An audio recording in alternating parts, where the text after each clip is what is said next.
নিজেদের অত বড় ওষুধের দোকান রেখে আমার চাকরি করা, আমার জন্য ফার্মেসি ঠিক আছে। আর কলকাতা যাবেন না?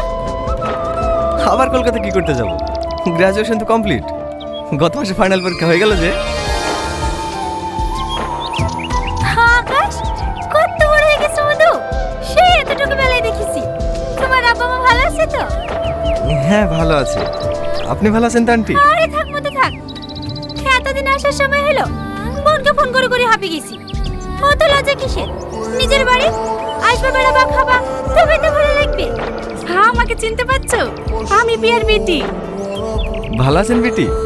হ্যাঁ, ছোটবেলায় আমার কাছে এত বেশি থাকতা, ভুলেই তো গেছো আমাদেরকে। এখন আর ওসব কথা মনে থাকে? না না বেটি, কলকাতা ছিলাম তো, আর বাড়িও তো সেভাবে আসা হয় না। কেন মাঝখানে বাড়ি এসেছিলা? এত করে বললি, দুদিন এসে বেরিয়ে গেলে হতো না? আকাশ চলে এসছে। ভালো আছে বাপ? হ্যাঁ আঙ্কেল, আপনি ভালো আছেন? হ্যাঁ হ্যাঁ, একবারে সামাদের মতো দেখতে হয়েছে। মুখের কথাই কেড়ে নিলে ভাই, একেবারে রামপুর মতোই হয়েছে। আসতে কোনো অসুবিধা হয়নি তো বাপ? না আঙ্কেল। যাও বাপ যাও, ঘর উঠে বসো।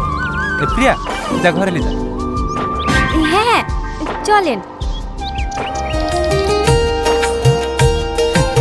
বাপের সমান লম্বা হয়েছে।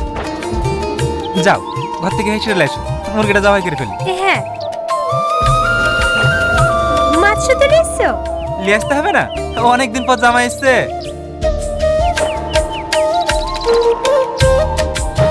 মাঠে খাবারটা পাঠিয়েছো? না, কাউকে পাইনি, খাবার রেডি আছে, তুমি মুরগিটা জবাই করতে দিয়ে আসো। আচ্ছা ঠিক আছে।